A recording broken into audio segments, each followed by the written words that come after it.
Halo teman-teman, apa kabar? Welcome back to my channel.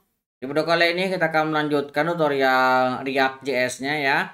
Di video sebelumnya kita sudah berkenalan dengan React JS, kemudian kita juga sudah mencoba membandingkan JavaScript DOM dengan React JS. Nah, di video kali ini kita akan mendalami apa itu JSX ya. Nah, misalkan sebenarnya sudah kita singgung sedikit ya di video sebelumnya terkait dengan JSX. JSX adalah JavaScript XML, ekstensi sintak JavaScript yang digunakan dalam pembuatan elemen React. Dalam React JS, JSX digunakan untuk mendeskripsikan tampilan antarmuka pengguna. JSX membuat kita bisa menggunakan HTML di dalam JavaScript. Tetapi yang harus teman-teman perhatikan, tidak pure seperti yang biasa kita lakukan di HTML, jalan juga di JSX. Ada beberapa hal yang harus kita perhatikan. Nah, ini akan kita pelajari, kita akan dalami kali ini. Alasan menggunakan JSX lebih cepat karena melakukan optimasi saat mengkompilasi kode JavaScript. Kemudian aman untuk tipe dan sebagian besar kesalahan dapat ditangkap selama kompilasi. Nah, kemudian JSX membuatnya lebih mudah dan lebih cepat untuk menulis template jika kita terbiasa menggunakan HTML. Oleh karenanya di video sebelumnya kita memberikan prasyarat kita harus sudah pernah belajar terkait dengan HTML ya. Oke, ini kita akan membuat sebuah komponen dengan menggunakan JSX. Nah, kita akan pelajari step demi step atau sedikit demi sedikit ya. Nah, kita akan bikin project baru. Saya akan masuk ke directory C, kemudian React tutorial. Oke, di sini sudah ada JSX. Saya akan remove dulu ya. 02. Saya akan yes. Kita akan clear screen. Oke, kita akan membuat directory 02 terkait dengan JSX. Saya akan masuk 02 JSX ini ya. Kita akan buka menggunakan Visual Studio Code. Oke, ini terbuka. Nah, kita akan buat file, misalkan file index.html. Kita masih akan menggunakan ini yang seperti yang sebelumnya ya. Kita belum menggunakan create project, menggunakan perintah create project di React. Kita menggunakan include dulu ya. Nah, seperti ini. Kita akan gunakan file include-nya. Nah, ini sebenarnya tidak direkomendasikan, tapi materi kita terkait dengan pemahaman dasar. Nanti di video selanjutnya kita akan menggunakan create project juga, tapi seperti kita tujuan awalnya ya, kita pahami dulu untuk basicnya. Kita simpan. Nah, kita akan buat dulu untuk komponen dasar. Kita akan buat sebuah ID. Ini misalkan saya ganti dengan app ya, bukan root. Kemudian saya akan buat sebuah script. Nah, scriptnya ini kita harus ubah menjadi tipenya adalah text bubble. Kemudian saya akan buat sebuah konstanta. Kita akan buat app ini kita ambil dari dokumen. Nah, boleh teman-teman get element by ID ataupun query selector juga bisa ya, sama aja. Kemudian saya akan mendefinisikan rootnya. Root kita ambil, kita bukan langsung ya. Root kita akan ambil dari React DOM. React DOM dot create root. Nah, rootnya kita app ambilnya ya. Create root. Oke, kemudian di sini kita akan buat sebuah variabel yang nampung misalkan header ya. Ini header ini kita akan ambil kurung kurawalnya. Kita akan buat sebuah fragment. Fragment itu sebuah tag kosong ya, seperti ini. Kemudian kita buat misalkan paragraf ya. Ini adalah paragraf. Kemudian Misalkan hello world seperti ini ya. Nah, di sini kita baru akan cetak root. Kita akan render. Nah, yang mau kita render adalah header. Kita simpan. Kita sekarang coba munculkan ya. Show preview. Ini sudah muncul. Berarti komponen basicnya sudah berhasil kita buat ya. Oke, kita balik lagi ke materi kita. Nah, membuat komponen basic sudah berhasil. Nah, selanjutnya kita akan mempelajari terkait dengan aturan JSX di React.js. Pertama, terkait dengan membungkus JSX di dalam tanda kurung. Kalau misalkan kita memiliki lebih dari satu elemen ya. Jika JSX mencakup beberapa baris, maka harus membungkus ekspresi dengan tanda kurung. Jika hanya memiliki satu baris, maka menggunakan tanda kurung merupakan opsional. Nah, ini ya yang dimaksudkan kurung ini. Nah, sebenarnya ini sudah dibantu menggunakan Prettier. Kalau misalkan teman-teman menginstal Prettier, ini saya coba hapus ya. Nah, kemudian teman-teman kalau misalkan ketika save adalah auto format menggunakan Prettier, maka akan dibantu untuk diperbaiki. Kita save, nah dia akan bantu untuk memperbaiki ya. Tuh, dibuat kurungnya. Nah, jadi dengan kita menginstal Prettier ini akan mempermudah kita ketika ngoding JSX-nya. Oke, kita kembali lagi. Ini terkait dengan kurung ya, adanya di sini. Nah, kalau misalkan hanya satu ini tidak perlu atau boleh juga ya polosan. Misalkan ini saya hapus ya. Ini saya hapus. Udah error ya. Kemudian ini juga saya hapus sampai sini. Nah, kemudian saya save. Nah, Prettier juga sama, tidak mengarahkan untuk menggunakan kurung ya, dan ini berhasil kita munculkan. Ini akan saya kembalikan ke awal sini. Oke. Kemudian untuk selanjutnya, ketika kita memiliki komponen bersarang, maka kita harus membungkusnya dan mengembalikan hanya satu elemen. Nah, ini terkait dengan memiliki lebih dari satu elemen ya, kita harus membungkusnya. Kita sudah melakukannya. Kita memiliki heading 1 dan paragraf, maka kita membungkusnya dengan sebuah fragmen. Sebenarnya tidak perlu fragmen. Ini kita bisa isi dengan div seperti ini juga bisa ya. Kita isi dengan div. Oh, ini salah. /div.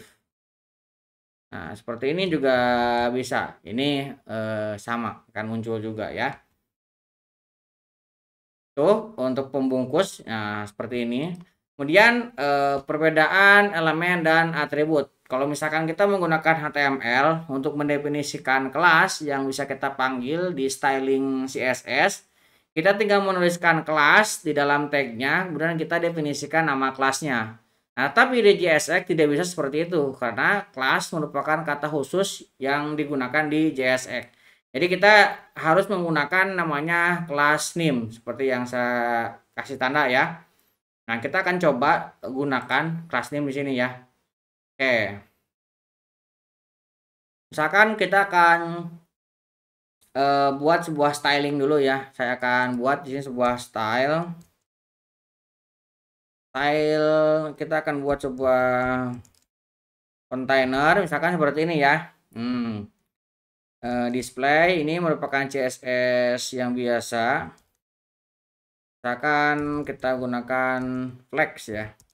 Kemudian flex directionnya ini saya akan buat kolom. Kemudian agent itemnya saya akan buat center.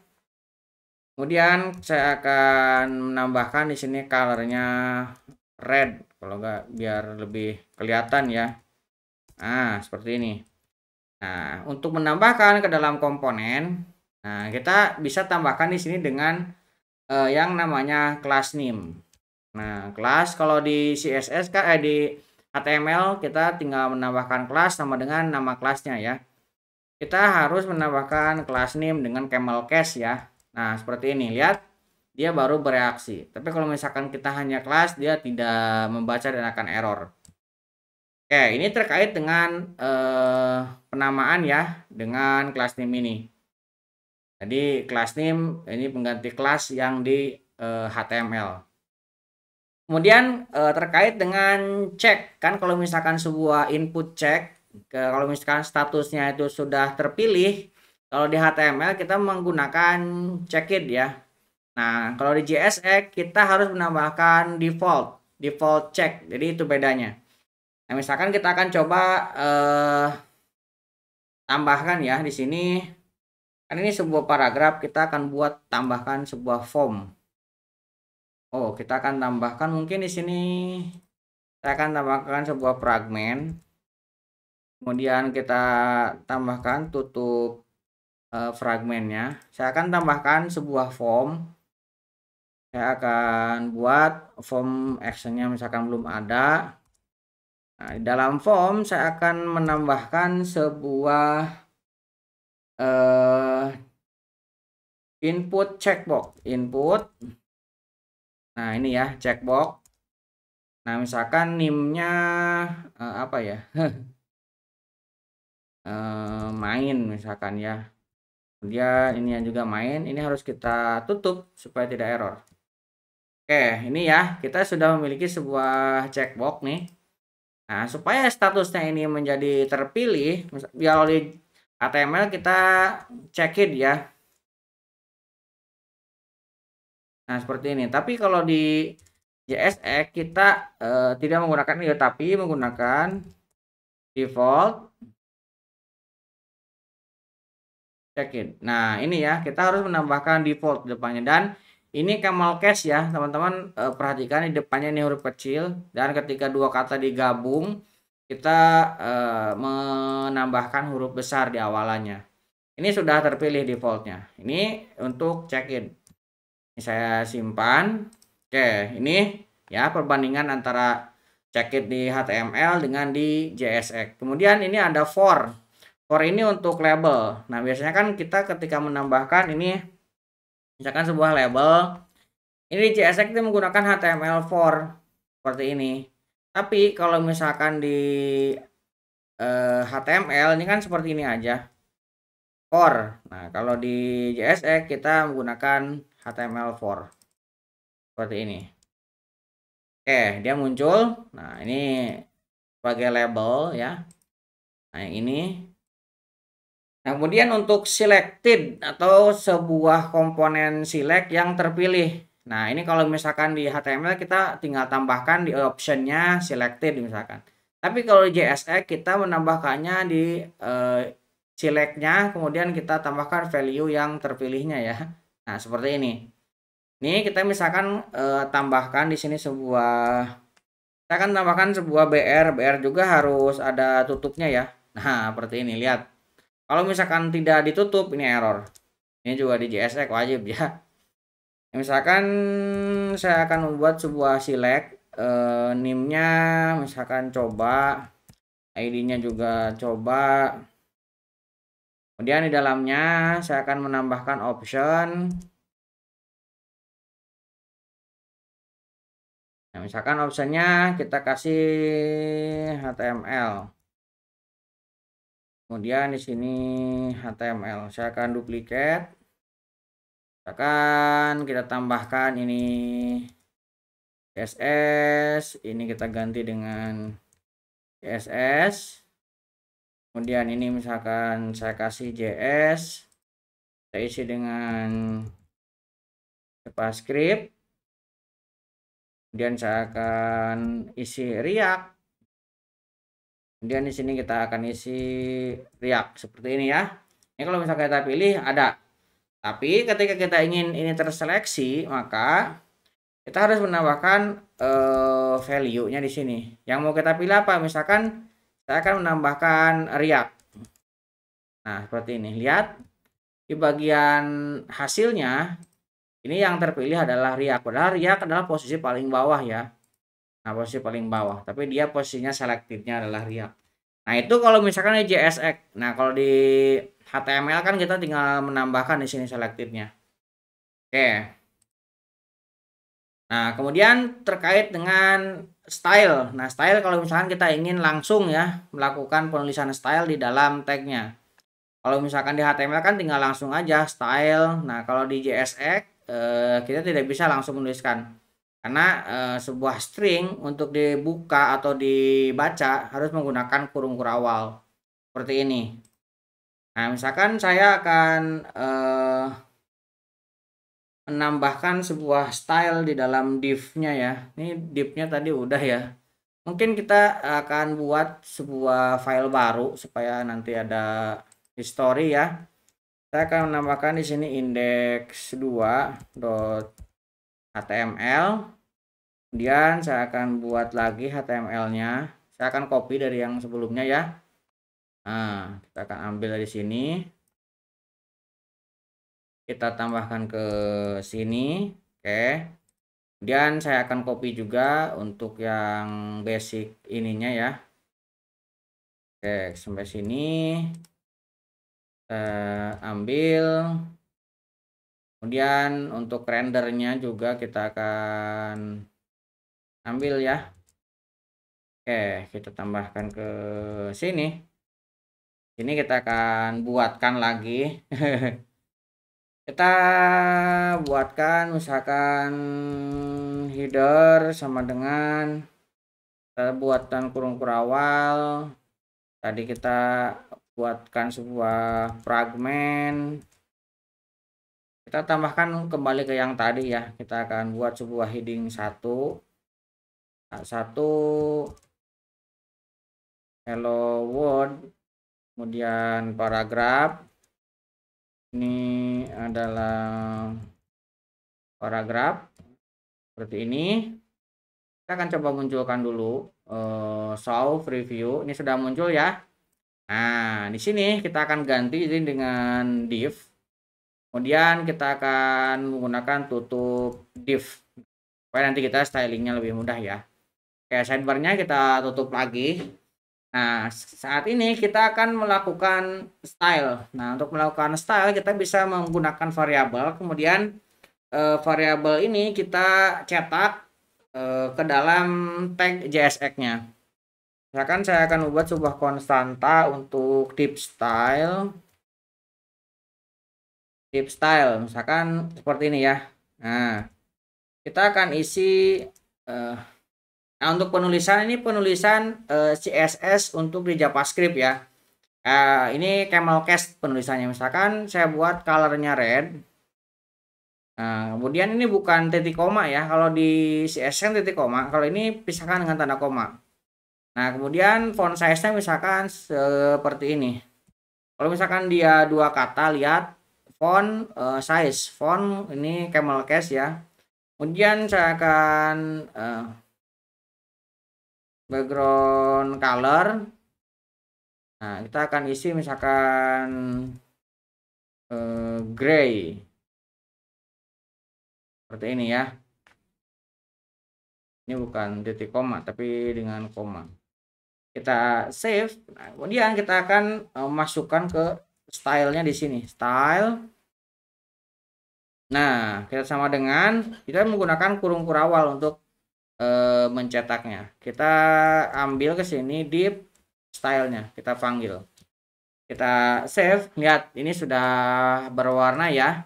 Nah, jadi kita stylingnya di sini menggunakan styling dengan cara JavaScript. Kemudian kita mencetaknya ke sini dan ini baru berhasil. Nah, itu ya. Ataupun misalkan kita juga bisa inline di sini ya. Misalkan di H1 nih.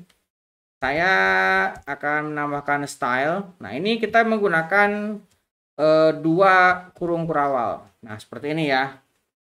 Misalkan teks alignment-nya.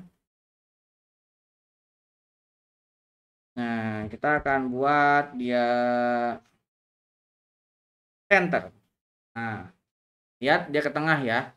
Nah, ini kalau misalkan kita langsung tulisan di sini, kita menggunakan dua kurung kurawal seperti ini. Nah, ini terkait dengan CSS di dalam JSX ya. Kita balik lagi. Nah, ke sini. Nah, ini inline yang barusan kita buat. Kemudian ekspresi JavaScript. Ini kalau misalkan kita mau mencetak ekspresi di JavaScript. Nah, untuk mencetak ekspresi kita harus menggunakan kurung kurawal juga. Misalkan ID-nya kita definisikan, kemudian kontennya kita definisikan dari variabel. Nah, ini ya. Saya coba akan duplikat yang ini supaya nanti kita ada dokumentasi ya. Ini akan saya copy. Kita akan buat indeks 3 misalkan ya, .html. Saya akan tambahkan ke sini. Nah, kemudian di bagian ini saya akan hilangkan supaya teman-teman ke distract ya. Nah, ini juga stylenya saya akan hilangkan. Kemudian ini juga akan saya hapus dulu ya. Nah, kita akan save dulu. Kita akan preview ulang. Nah, ini untuk previewnya kita ke basicnya ya. Nah, misalkan kita akan membuat sebuah ID untuk div-nya ya. Nah, kita akan tambahkan di sini sebuah konstanta. Misalkan elemen ID, kita akan buat my ID. Ini contoh aja ya. Nah, kemudian elemen ID ini kita akan definisikan di sini. Ini kita tinggal tuliskan ID sama dengan kita gunakan kurung kurawal elemen ID yang dari sini kita buat. Kita save. Nah, ini kalau misalkan teman-teman buka ya, open in browser, kemudian teman-teman inspect. Nah, ini my ID-nya muncul di sini ya. Karena sudah kita definisikan. Itu untuk ID. Kemudian kalau misalkan kontennya juga kita definisikan di sini. Misalkan saya buat lagi konstanta untuk konten. Nah, kontennya hello world. Hello world-nya kita buat di sini dan ini kita buat dengan menggunakan kurung kurawal konten. Oh, ini juga sama masih muncul. Seperti ini dan kita definisikan menggunakan variabel. Ataupun teman-teman mau menambahkan ekspresi yang lain di sini juga bisa ya. Nah, kemudian kita juga bisa mencetak array. Nah, makanya di video sebelumnya saya memberikan notes, teman-teman harus sudah belajar terkait dengan JavaScript dasar dan S5 S6-nya. Karena ini yang akan sering kita gunakan. Misalkan saya buat sebuah konstanta namanya item. Nah, item ini adalah sebuah array. Misalkan ini pena, kemudian saya akan buat ini buku. Kemudian saya akan tambahkan di sini meja misalkan ya. Kemudian ada penggaris. Kemudian saya akan tambahkan botol minum misalkan ya. Nah, ini contoh aja ya, kita memiliki sebuah peralatan seperti ini. Nah, kita akan mencetaknya. Nah, untuk mencetaknya kita bisa menggunakan UL ya. Akan di sini saya akan buat sebuah div. Nah, seperti ini. Ini harus dibungkus ya. Kalau misalkan kita memiliki lebih dari satu, kita bungkus dengan menggunakan fragment. Seperti ini. Kita save. Nah, div ini baru kita akan isi. Nah, kita akan isi dengan misalkan saya akan buat sebuah UL seperti ini ya. Nah, UL ini kita akan ambil sebuah perulangan. Nah, untuk item yang tadi kita buat, untuk setiap apapun yang akan dilakukan diawali dengan kurung kurawal yang mencetak, membuat operasi. Nah, misalkan seperti ini. Kemudian itemnya kita cetak. Lihat ya. Jadi untuk yang di luar ini akan dicetak sebagai JSX-nya dan yang di dalam kurung kurawal ini akan dioperasikan menggunakan operasi di JavaScript-nya. Jadi kita berhasil untuk mencetak pena, buku, meja, penggaris, botol dengan menggunakan perulangan array ya. Teman-teman pasti masih ingat array map ini salah satu fungsi dari array yang bisa kita gunakan. Oke, itu terkait dengan bagaimana kita menampilkan. Kita kembali lagi ke tadi kita. Nah, kemudian kita juga bisa menambahkan event elemen. Nah, event on click misalkan ya. Nah, ini bisa kita lakukan, misalkan kita tambahkan di sini ya. Saya mau menambahkan atau misalkan di luar juga bisa sih. Karena kita sudah membuat fragmen ya. Saya misalkan menambahkan sebuah button, misalkan klik me ya. Kemudian di dalamnya saya akan menambahkan ID, misalkan BTN. Kemudian saya akan menggunakan on click. Nah, on click ini saya akan isi dengan sebuah alat ya. Nah, untuk mendapatkan alat, maka kita harus mendefinisikan fungsi, arrow fungsi ya. Ini di S6 sudah sangat dipakai banget ya di sini. Misalkan saya akan membuat sebuah alat. Alatnya misalkan hello world seperti ini. Oke, ini akan saya save. Kita memiliki sebuah button. Di sini ada action klik. Kita bungkus dengan kurung kurawal. Maka di dalamnya kita bisa menangkap eventnya ya. Nah, ini kalau di sini tidak akan muncul karena ini tidak memiliki window ya. Kita harus bukanya dari sini. Kita coba klik. Nah, lihat hello world-nya bisa ya. Ini alat yang di-trigger dari action klik yang kita lakukan.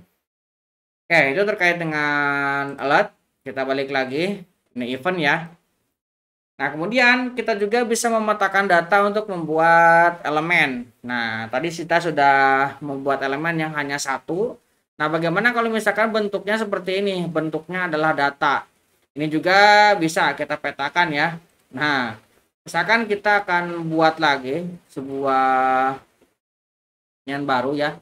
Ini hujan, agak berisik, gak apa-apa ya. Ini kita akan buat sebuah file index4.html. Kemudian ini kita akan copy. Saya copy dari sini aja ya, kita copy. Nah, kita akan buka indeks 4-nya. Seperti ini. Kita simpan dulu, ini kita close ya. Nah, yang akan kita gunakan ini tidak semuanya. Karena kita itemnya kita akan ganti, ini tidak kita pakai, ini juga tidak ya. Nah, ini juga kita hapus. Oke, di sini kita akan definisikan dulu ya. Nah, misalkan kita akan buat sebuah konstanta untuk items ini kita buat sebuah array. Nah, arraynya ini terdiri dari beberapa item lagi. Misalkan name ini kita isi dengan misalkan pulpen ya. Kemudian kita tambahkan price. Misalkan ini 1000 ya. Pulpen 1000 lah harganya ya. Kemudian kita akan buat yang selanjutnya, ini akan saya duplikat ya. Tuh 2 3 lah. Ini akan saya ganti dengan buku. Misalkan bukunya 3000. Kemudian meja misalkan 20.000 ya. Nah, kemudian ini penggaris misalkan ya. Nah, ini kita buat datanya seperti ini ya, sampel aja nih. Oke, kita save. Nah, kemudian kita akan buat di sini. Nah, kita akan buat dengan menggunakan fragmen. Nah, di sini kita tambahkan UL. Nah, UL-nya kita akan isi dengan item dari tadi ya, map item. Kemudian di sini kita akan menambahkan key dan name. Nah, untuk key-nya kita akan isi di sini. Key kita akan sama dengan ambil dari item.name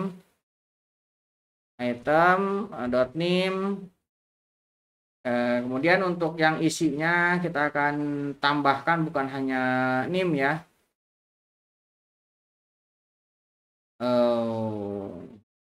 NBSP ini untuk spasi ya. Nah, kemudian kita akan tambahkan price-nya sini. Oke, kita coba show preview. Ini udah muncul ya. Kita tutup. Nah, oke. Nah, kemudian kita juga ada untuk kondisional terakhir ya. Ini untuk kondisional. Jadi kita akan menampilkan yang bernilai true saja. Sedangkan yang false ini tidak ditampilkan. Misalkan kita akan buat file baru aja ya. Kita buat file index5.html. Nah, kita akan ambil dari index 4. Kita copy, ini sidebarnya kita tutup, index 5-nya kita buka lagi. Oke, ini kita hapus, tidak kita pakai ya. Oke, kemudian ini kita hapus juga. Nah, kita akan definisikan di sini. Misalkan kita tambahkan untuk const display ya. Konstanta display blok 1 sama dengan kita akan buat dia true. Kemudian saya akan display blok 2-nya ini false ya.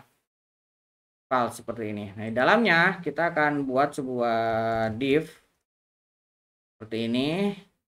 Misalkan di dalam div-nya kita akan tambahkan untuk kondisi dengan kurung kurawal berarti ini ya.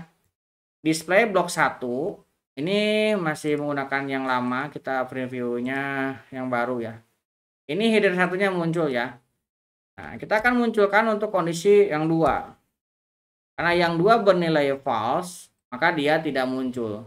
Kalau misalkan ini kita ganti dengan true, nah dia baru muncul. Ini kondisional yang tadi saya sampaikan ya. Jadi kita bisa menambahkan kondisional untuk menampilkan. Kita tinggal menambahkan apa kondisinya, tambahkan operasi N, maka ini mana yang mau dimunculkan. Oke, kurang lebih seperti itu untuk JSX yang sering digunakan. Mudah-mudahan bisa membantu teman-teman. Buat teman-teman yang belum subscribe, jangan lupa subscribe dan nyalakan tombol loncengnya. Sampai ketemu di video selanjutnya.